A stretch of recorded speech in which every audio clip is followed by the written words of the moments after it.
అదే RTV app వార్తల్ని క్షణాల్లో చదివే అవకాశం ఉంటుంది. ఒక న్యూస్ పేపర్, ఒక టెలివిజన్ ఛానల్ మీ చేతుల్లో ఎప్పుడు ఉంటాయి. కె సురేష్, నెల్లూరు జిల్లా ఆటో కార్మిక సంఘం జిల్లా ప్రెసిడెంట్గా పనిచేస్తూ ఉన్నాను.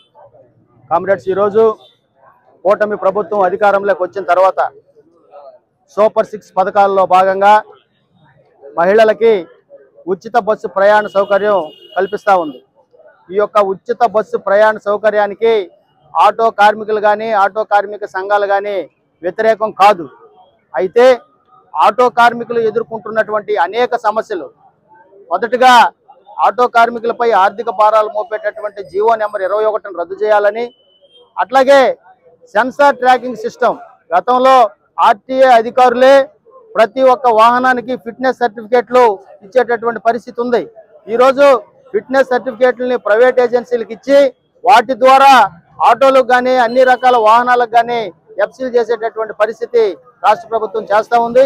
ఈ విధానం వల్ల ఆర్టీఏ అధికారుల యొక్క పని పోయే దాంట్లో భాగంగా వాహనదారులు కూడా ఎక్కువగా ఇబ్బంది పడేటటువంటి పరిస్థితి వస్తూ ఉంది.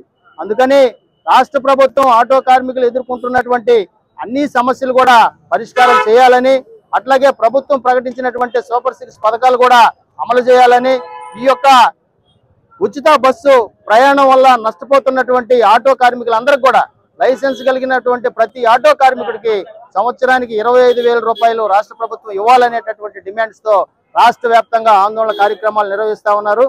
అందులో భాగంగానే ఈరోజు జిల్లా కలెక్టర్ కార్యాలయంలో ఆటో కార్మిక సంఘంగా ఆందోళన జరుగుతూ ఉంది. కామ్రేడ్స్, 1000 ఆటోలు ఈ యొక్క ప్రజా రవాణా రంగంలో ఉన్నాయి. కామ్రేడ్స్, ఆల్మోస్ట్ ఆల్ 90% ఫైనాన్స్ ద్వారానే ఆటోలు తీసుకొని జీవనం గడిపేటటువంటి పరిస్థితి ఉంది.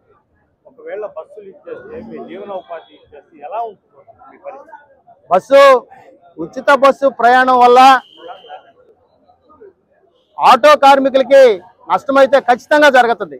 అయితే ఈరోజు ఒక ఆటో కార్మికుడు రోజు 500 సంపాదించుకొని ఆ బండికి నెల ఇచ్చే లోపల బండి కిస్తీ కట్టడానికి కానీ, అట్లాగే ఆ కుటుంబాన్ని పోషించుకోవడానికి కానీ, ఆ పిల్లల్ని చదివించుకోవడానికి కానీ ఈ యొక్క 500 రూపాయలతోనే జరుగుతూ ఉంది.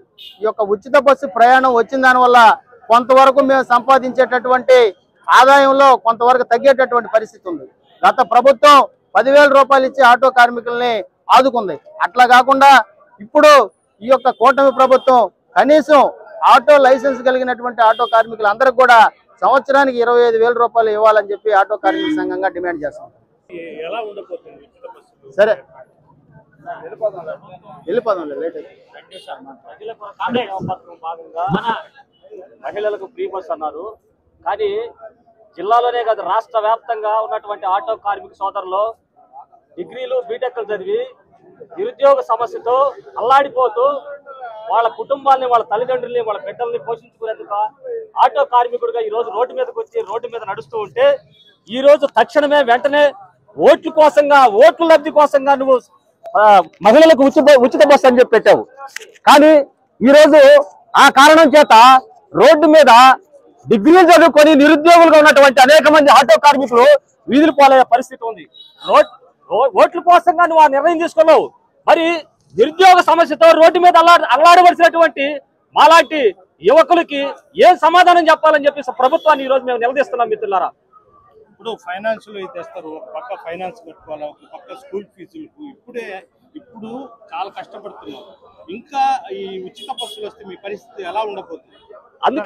అందుకేనండి మేమంతా కూడా లాస్ట్ ప్రభుత్వం వైఎస్ఆర్సీపీ ప్రభుత్వం 10,000 రూపాయలు అటువంటి సమస్యలకు కొంచెం భర్తీగా ఉంటుందని చెప్పి ఏర్పాటు చేసింది. మరి ఈ ప్రభుత్వం లోకేష్ బాబు ఏర్పాటు చేయాలని చెప్పి ఒక హామీ కూడా ఇవ్వడం జరిగింది. మరి దాని గురించి పట్టించుకోకుండా ఆగస్టు 15వ తారీఖు నుంచి మహిళలకు ఫ్రీ అని చెప్పి సంక్షేమ పథకం అమలు చేస్తే మా జీవన పరిస్థితి ఏం కావాలి? మా బిడ్డలు, మా కుటుంబాలు ఏ విధంగా ఈ విధంగా జీవించాలి? అది మా సమస్య అని చెప్పి తెలియజేస్తున్నాం.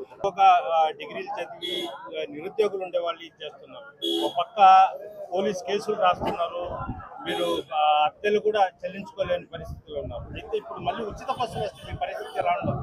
ఇప్పుడు మేము పెను మీద ఉన్నాం, పొయ్యిలో పడిపోయే పరిస్థితి వచ్చేసింది.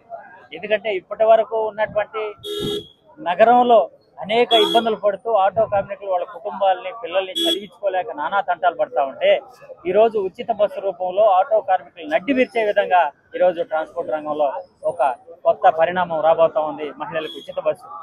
ఆటో కార్మికుడు ఎంతో ప్రజా రవాణాలో భాగస్వామ్యం అయ్యి ఏ జీతం ఆశించకుండా వారి కుటుంబాన్ని పోషించుకునే దానికోసం కేవలం వాళ్ళ సొంత డబ్బులతో ఆటోలు కొనుక్కొని ఫైనాన్స్ చేసి వాళ్ళ వేధింపులు తట్టుకొని మరోపక్క ప్రజా రవాణాలో భాగస్వామ్యం చేసుకొని గ్రామీణ ప్రాంతాల్లో బస్సులు లేని చోట కూడా ఆటో కార్మికుడు అక్కడి నుంచి గర్భిణీ స్త్రీలను అయితేనేమి పసిబిడ్డల్ని పెద్దవాళ్ళని అందరినీ కూడా ఆ యొక్క నగరాలకు చేర్చే పరిస్థితి.